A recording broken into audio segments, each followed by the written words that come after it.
I'm Disney historian Jim Korkis, and when I'm not writing my next book, I'm listening to the Disney Parks Podcast, and so should you. Welcome to the Disney Parks Podcast with your hosts, Tony Casanova from DisneyByTheNumbers.com and Parkhopper John from WDWParkhoppers.com. Keep your hands, arms, feet, and legs inside the podcast at all times. And get ready for the Disney Parks Podcast.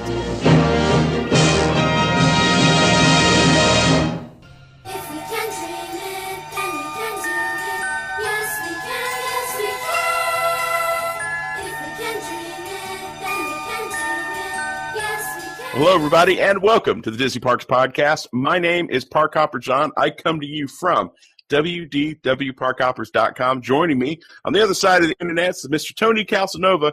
He's from DisneyByTheNumbers.com. How you doing, buddy? I am doing excitingly well for a Monday. Well, excitingly well. Excitingly well. I am coming off a fun weekend. Yes, I'm coming off of a fun and interesting weekend, too, unfortunately, for different reasons. So before we get into that, let's go through some of like the housekeeping stuff, and then we'll talk about, the weekend, and then we'll talk about the news and rumors and stuff. Is that cool? Can we do that? Sounds good to me. Yep. All right. So this show, you want me to? Yeah, tag. Okay. This show is sponsored by our best friends at themeparkconcierges.com. If you are looking to get rid of the pain and the suffering of having to do all the planning in your family, I suggest that you hire my good friend Ramon and his team at themeparkconcierges.com.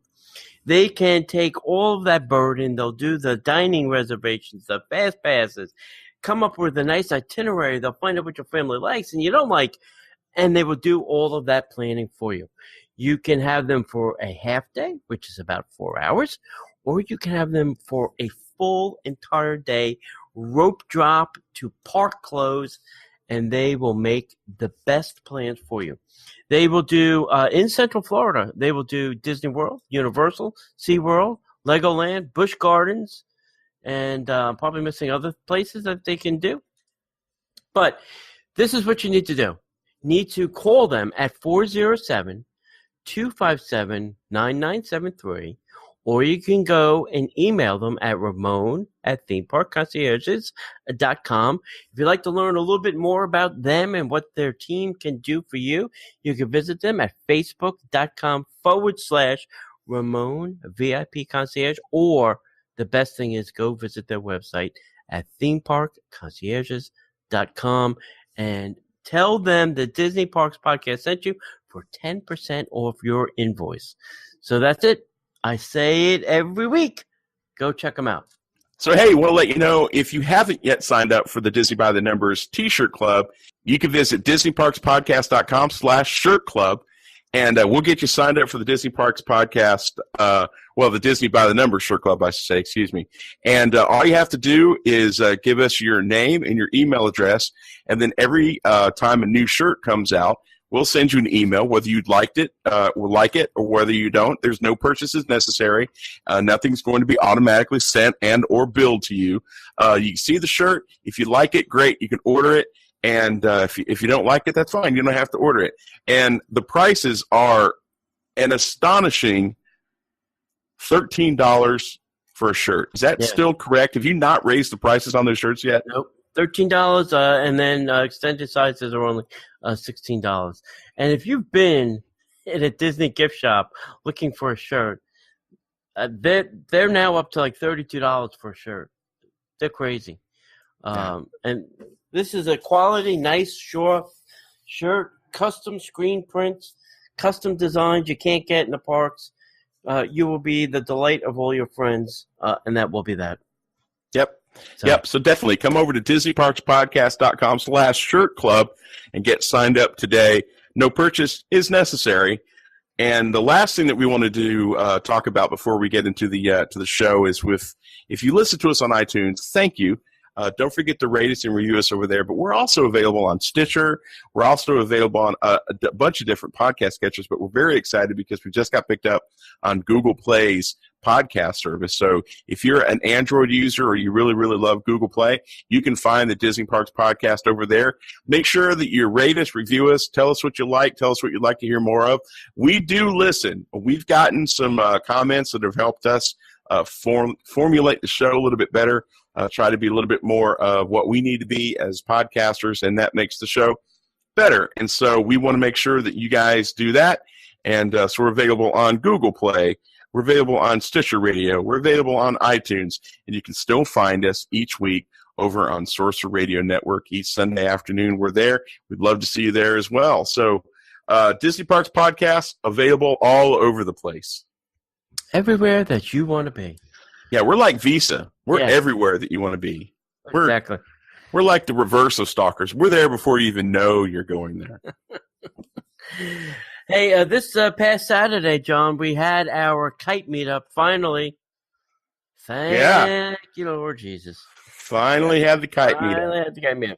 Yeah, we had a great time. We had a lot of kids. I can't say a lot of kids. We had some kids come out, which was nice. We had some adults. We had a good time. We were flying some kites. We got actually some kites off the ground and actually airborne, which it's good.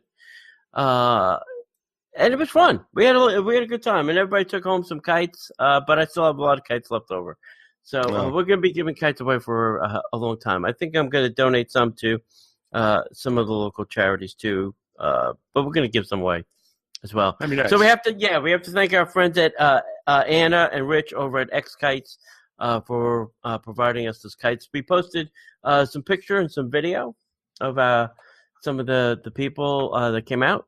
It got a little warm, so then we headed over to the Celebration Town Tavern, had a nice little cocktail, some appetizers, some people had dinner or lunch, late lunch, I guess it was at the time. And it was good seeing everybody. We had a good group of people come out. Had some new people come out, actually a bunch of new people come out, which I always like to see. I like to see the old people, or not the old people, but our old friends come. And I like to see new friends come, so it's always fun. And it's interesting to always find out how they hear about it and how they got there. So it was good fun. So did we have a lot of people who were visiting, or we did basically have locals? And I'll explain the reason why I'm asking that question in just a second. I think they were all locals. Yeah, they were all locals. Yeah, that's cool. That's good. That's perfectly fine. So the reason I'm asking that question is because, Parkhopper Sid and I went to a brunch that was from 12 to 3. So we were going to go eat, and then we had enough time to get to the kite thing. So we had a whole day planned out. We were very excited about it. And so we had lunch, and everything was fine until, I don't know, about 20 minutes after we started eating, and then we realized that something that we had eaten was not agreeing with us. Until you started digesting. Yeah. So then so we got about 20 minutes away from the actual meetup, and we were both like, this is not going to happen. So we wound up just going back home, and Sunday was rough, but then we feel better now. So life is back to normal. Yeah, all right. That's good. So we missed the. At least it passed. Yeah, at least it passed. Yeah, violently, yes. But our hearts were there. I really love seeing the pictures and the video, and there was just a ton of boxes of kites. All I saw was boxes and boxes of kites. Yeah. So I think it's time for us to get into the news. And now, Disney Parks Podcast News.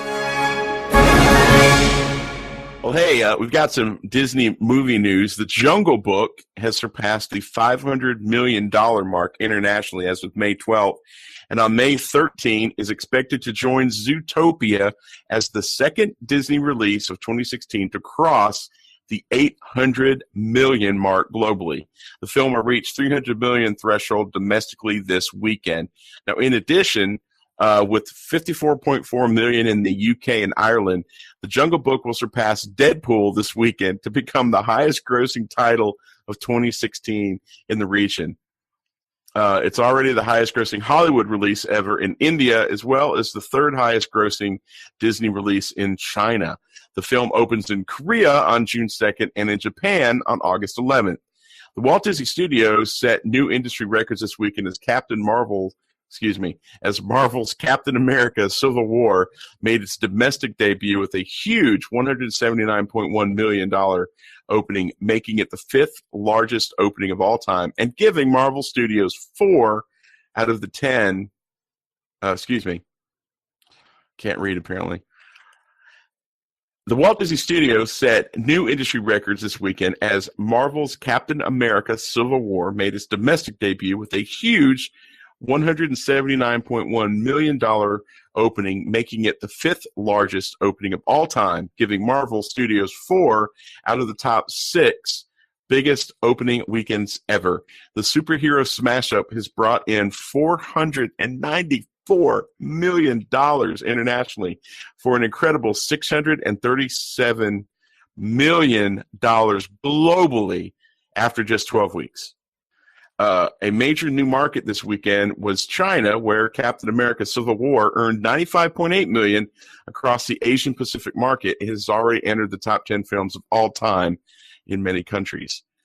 Captain America Civil War is the third Disney movie to land on the top 5 of 2016 domestically and globally. Disney's Jungle Book has taken in $287.9 million in the U.S. and Canada so far during a 3-week run at number 1 and stands at number 3 globally with $779.5 million. And major territories, Korea and Japan, are still to open. The Walt Disney Animation Studios' Zootopia is the number 1 release of the year globally with, $958.1 million, including the $328.1 million domestic and $630 million international. Now, those major successes, along with Star Wars The Force Awakens, have pushed the Walt Disney Studios' overall 2016 box office past $1 billion domestically, $2 million internationally, $3 billion globally, breaking industry records set last year by more than a month.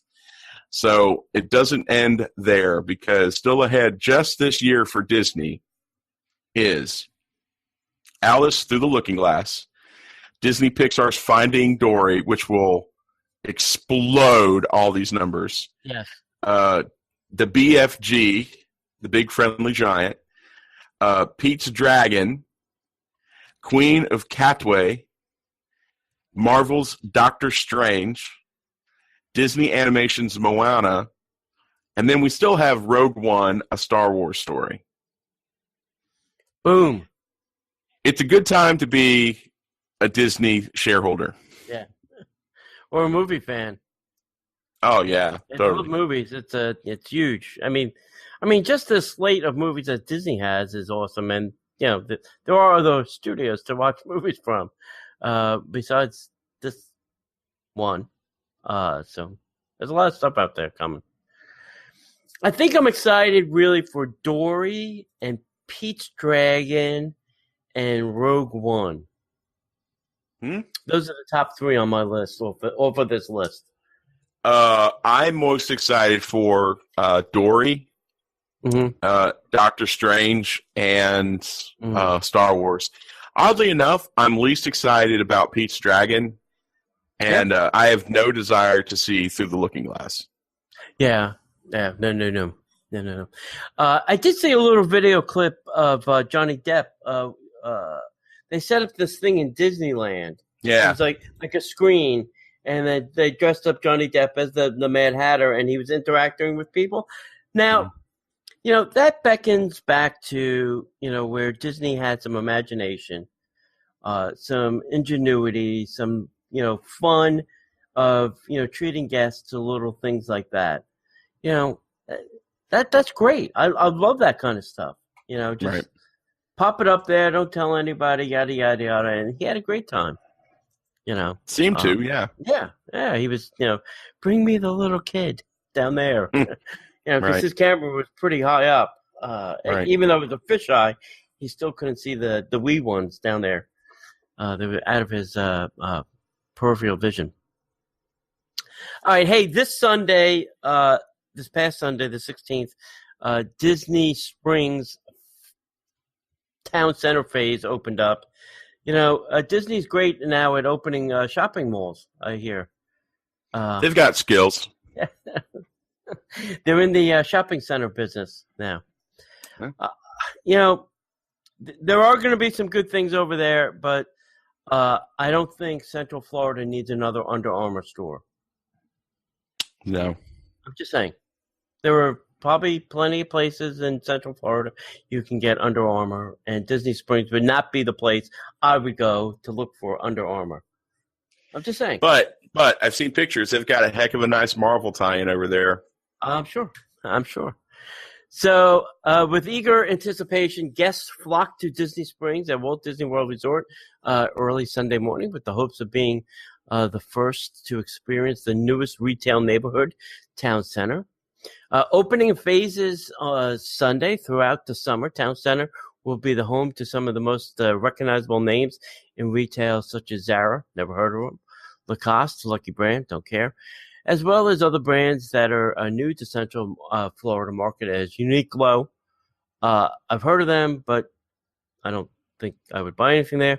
Melissa Shoes, Unicode 50. And with Town Center, guests will find exceptional shopping and dining experiences with breathtaking vistas overlooking the spring, the heart and soul of the property. Now, the spring does look nice. It's amazing. It looks really, really good. Yeah. It almost makes you want to go swimming. The Town Center features Spanish Revival style architecture, and I'm really still not sure how that fits into the Disney Springs story. Somebody will have to tell it to me. But drawing from a rich history of explorers that landed in Central Florida centuries ago, and a promenade where guests can relax, refresh, and reconnect with each other, Town Center, like the rest of Disney Springs, is brought to life with some focus on storytelling, attention to detail that goes into the Disney theme parks, resorts, and cruise ships, resulting in a welcoming space that only Disney could create. As of Sunday, 23 exciting new retail tenants opened their door at Town Center, including Kate Spade New York, Tommy Bahama, Under Armour Brand House, and Sephora. The following venues are now open and ready to take your money: Alex and Andy, American Threads, Eddie Bine, Everything But Water, Francesca's, Johnston and Murphy, Kate Spade New York, Kipling, La Octane Provence, Lucky Brand, MAC Cosmetics, Melissa Shoes, Nahuki, Pandora, Sephora, Sperry, Tommy Bahama, UGG, Under Armour, OD50, Vera Bradley, Vulcan, and Zara. And in addition to these venues, 7 new specialty dining locations are now open at Disney Springs. And this is the part that gets me excited. It's the food. That's not shocking, my friend. Antoinette's Patisserie, the Beewolf Sausage Company, Deluxe Burger, and those things did look good from what I saw. Marimoto's Asian Street Food. That gets me excited. Sprinkles. Gets me excited. And Sprinkles will deliver a dozen cupcakes to my house, I found out. Oh, just a dozen? You can't just order one? You have to order a minimum of 12. I'm fine with that. Oh, yeah. So I may wind up ordering some just one day, just to see them deliver. We should do like a live cast where you and I are both there in the same room and order some. Yes. That'd be great. Yep. The Daily Poutine and Yasaki. And I'm not sure what Yasaki is yet. I haven't seen anything about that. I'm going to have to do some more digging. I assume it's some kind of, I don't know, sushi thingy. Well, we'll have to see. Maybe not. As guests enter town center around the Springs area, they will be warmly greeted at the Welcome Center, a new home for guest relations at Disney Springs, where they will be offering a wealth of services, including theme park and Cirque du Soleil tickets, Disney dining and resort reservations, information for guests with disability, foreign currency exchange, and other general system items. Themed to the early Florida settlements, and the architecture around the Springs is based on timber frame structures that were once used in the citrus and ranching industries. Access to Disney Springs has become even more easier, John. Yes. The roadway improvements on Buena Vista Drive are almost complete, with the additional car lanes and the dedicated bus lanes are now operational. Awesome. And now open is the Lime parking garage. That is fantastic. So now there's 4 times as much parking as there was available when Disney Springs opened. True. Because, well, no, that's not true. When they closed all the parking and started building the parking decks, There was no parking. however much parking they had at that time, Yeah. when they opened the orange lot, they had doubled it. And Right. now they're going to do that again with the lime lot. So Yeah. however many times that is, 4, 6. Math is not my strong suit. Well, I think the orange parking garage holds about 5,000 cars from what I read. And I think the Lime is very similar. We'll hold another 5,000. We'll have to see what happens come Christmas time, because I have a feeling that's still not enough parking. But That place would be a zoo at Christmas time. Yeah. And the new Lime garage will use the same smart technology that the orange garage uses. So that is good. I couldn't see them not doing that. But hey, you never know.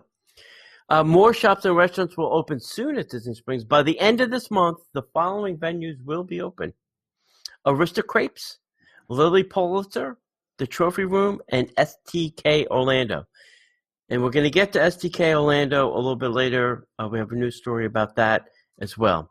Now, the other locations that are expected to open in Town Center by this summer, and they haven't given a date for this, is the Anthropology, Blaze Fast Fired Pizza, the Coca-Cola Store and Rooftop Beverage Bar, That has me excited. the Columbia Sportswear, Free People. You know, I've been wanting to get myself some people. You get a people. You get a people. Everybody gets a people. I could use some people. I think I'm going to buy a couple people. I'm going to have my people call your people. Nope, don't have them call me. I'm just going to get some. They're free. I know a place to get them. Also, there'll be the Frontera Cantina, which, you know, is Rick Bayless's place. Right. Homecoming Florida Kitchen, which is Art Smith. Right. Johnny was what? Johnny was it. Johnny was there, and now he left. Oh, cool. All right. Also, Lacoste, The Luxury of Time by Diamond International. Now, nothing says a good Disney vacation if you can't go home with some diamonds. Or a watch. Hey, honey, did you get a Disney pencil? No. I got Got a watch. I got Disney diamonds. Shine bright like a diamond. The Oakley Disney diamond. The Oakley store. That must be like, I don't know, the 10th sunglass store in Disney Springs. Origins, Shore, Sugarboo, Superdry, Toomey. I have a thing for Toomey, so please don't make me go there. Okay. Uniqlo and Vince Camuto. I think that's a shoe store, if I'm not mistaken. So when this is all completed, John, Disney Springs will have doubled the number of shops and restaurants and other venues to guests for explore, resulting in more than 150 establishments. I heard with the little kiosky things like the sausage company and that, and some of the things that are on the little walkways, it'll be closer to 160, 165 is the number I'm hearing with the kiosks. So that's it, kids. That is a lot of stuff. There's a lot of pictures and videos on the internet. So we'll try and bring some of them to the podcast as well. This is what I'm thinking, John. We don't have any meetups for June or July or August. Too hot. What? Too hot. Yeah, but I think something like Deluxe Burger we can go to. Yeah. That's It's a good idea. Good idea. Hey, we could do like the Disney Springs crawl. Or even like some of these other places, like Beewolf, street food, sprinkles, poutine. Right. I'm just saying we start off at one spot and we just kind of meander around. We could be a marauding horde of Disney food people. Yeah.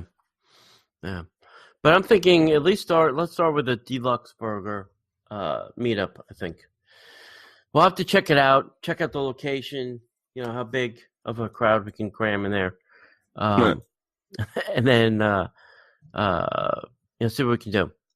So maybe I don't know if I'll get over there this weekend. I'll get over there, do some reconnaissance work, and see what we can come up with. Cool, that'd be fun. I would love to join you, but I'll be in Vancouver getting ready for my Disney cruise to Alaska. Woo. Well, I think we all have a collection of magic bands going on. If you could see one of my shelves behind me, I have like a stack of them. And, I like the different colored magic bands, but they can get a little boring. So what I like to do is I like to go to my friends, who are now your friends, at magicyourbands.com and select one of their incredible designs. Or maybe I'd like to even design my own magic band cover. And they have that there. And you can choose from one of theirs. You can design your own. And not only magic bands, they have several different designs for different things that you might want to have a cover for. All you have to do is go check out all of their great, incredible wares over there. And you can click on our link from DisneyParksPodcast.com, or you can just go to magicyourbands.com. But the cool thing is, if you go there at checkout, you can use Disney Parks Podcast, and you can save 10% on your order, and that's something they're doing just for friends of the Disney Parks Podcast. So we want to let you guys know that they're there. They're awesome. They're good people. They underpromise and way overdeliver, and we love those guys a lot, and we thank them for allowing us to promote them and help you guys out. Magic Your Bands and magicyourbands.com. Yeah.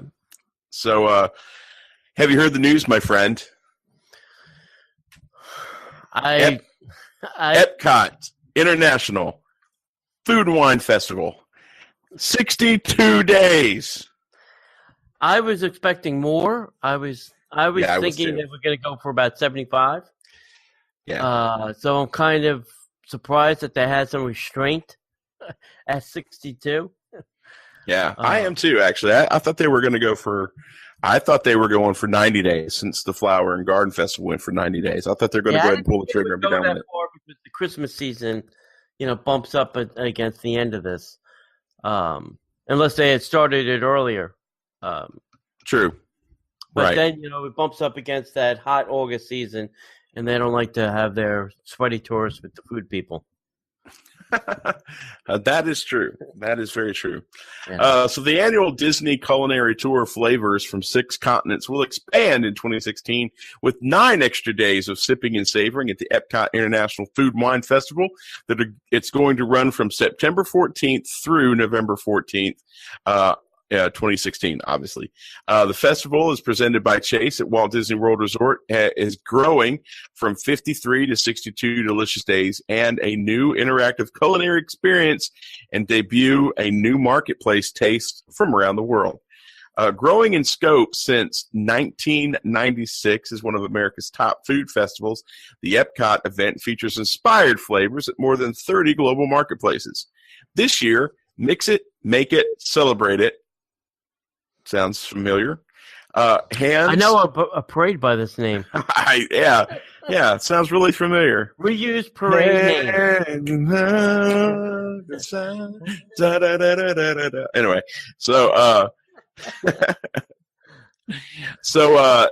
the Mix It, Make It, Celebrate It is a hands-on workshop at the Festival Center, which will offer guests a chance, to learn a variety of culinary skills from chefs, bakers, mixologists, and other professionals.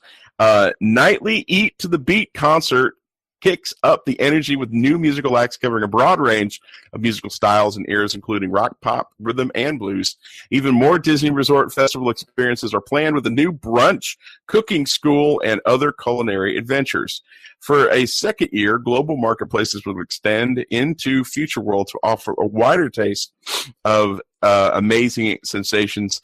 Culinary icons like Kat Cora, Norman Van Aken, Masaharu Morimoto, Elizabeth Faulkner, Buddy Valastro, and Jamie Dean will entertain foodies and inspire their palates. What?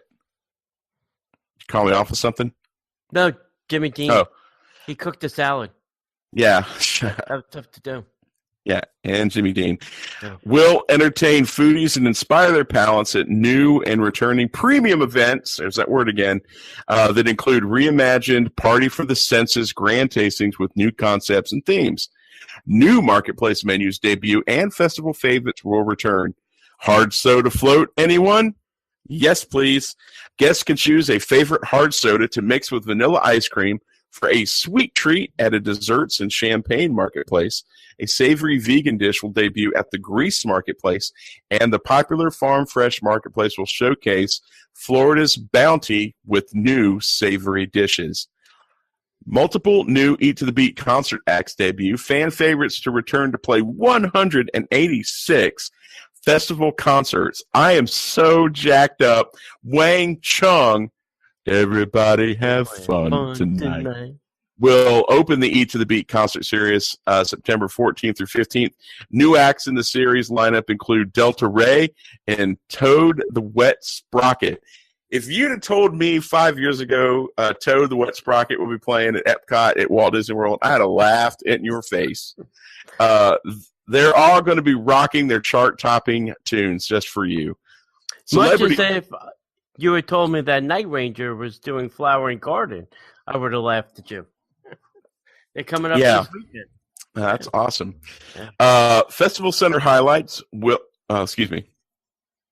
celebrity chefs, wine experts, and mixologists join the fun. Celebrities ranging from Rock Harper to Master Sommelier Andrea Robinson will share their food and beverage know-how during demos and premium events. At the new Mix It, Make It, Celebrate It workshops, guests will put expert advice to using whether mixing cocktails, decorating cakes, or using herbs to kick up a dish's flavor. Bam. Festival Center highlights will include the complimentary Back to Basics weekend series featuring Epicurean tips and treats from the pros, book and bottle signings, and the chocolate experience from bean to the bar, hosted by Giardelli and offering guests samples. Rest and recharge at the Chase Lounge. Chase debit and credit card members, including Disney Visa card members, will find complimentary non-alcoholic refreshments and charging stations available, and also comfy seating for a relaxing break at the Chase Lounge at the American Adventure. Plan for a premium adventure.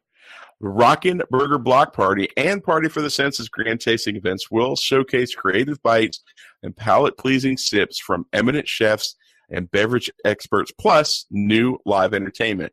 There's also going to be new resort premium events to book that will include a Grand Floridian brunch with a twist and a new cooking school experience. Yeah. I think they're well, they only use the word premium twice in this press release, which there's a lot of restraint for them. But I think these brunch things that they're going to do at the resorts are going to be the new interesting twist with these new cooking school experiences. I am scheduled to go to the preview of Food and Wine in June, and I'll be able to come back and tell you, hopefully, some of the new entrees and desserts and drinks and whatnot that they're going to bring to the party this year. Right. So they really haven't announced the chef lineup yet, which I'm always intrigued. But I think maybe we should try, if we can, John. You know, we didn't do the Rockin' Block Party burger thing last year. No, we should definitely do that this year. Yeah. And I heard there was a lot of beef. There's a lot of beef at that event. if you're shy about hamburgers, you shouldn't go. There's a lot of people breaking out in meat sweats at that party. Awesome. But, I think, something like that needs almost like a Guy Fieri. Needs a really good, high energetic burger person to, lead that, event. Right. That's my opinion. And, they never really have a lot of the Food Network people. Robert Irvine comes, Cat Cora, that's not really on the network anymore. I know. Well, we'll see. It's always fun. Yeah. Food and Wine is always an interesting time of the year. I don't think they have really that connection with Food Network anymore. No, they really don't. They don't. They do for the HTTV for Flower and Garden. Well, they didn't this year. I don't know. Maybe they lost that relationship with that network. Who knows? I think that Scripps is the network that does cooking, Channel Food Network, HGTV, DIY. It's all one network. It's all Scripps network. Well, who knows? So, yep.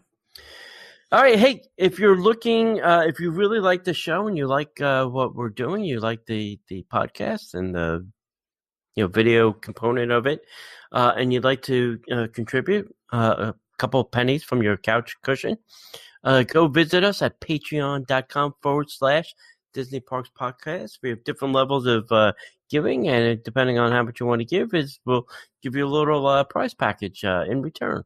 So if you have the time, please visit us at patreon.com/Disney Parks Podcast. And we want to thank our current contributors. We want to thank David and Stacy and Willie and Eva for their contributions. We appreciate you and want to thank you. All right, next up.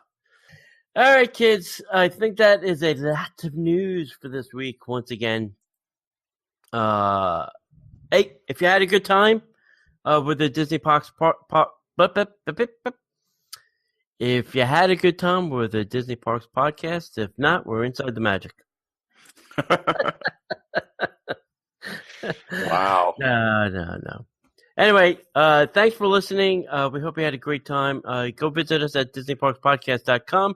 We are on the Facebook at Facebook/Disney Parks Podcast. We're over at the Twitter at Disney Podcaster. And you can follow us and all of our doings on the website. You can email us at DisneyParksPodcast@gmail.com. And as we say around here, kiddies, we'll see ya in the parks.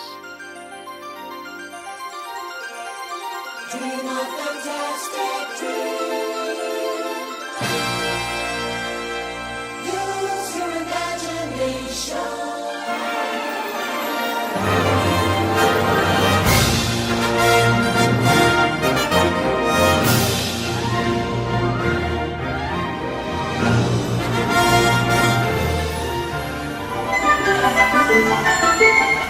The Disney Parks Podcast is not affiliated with the Walt Disney Company.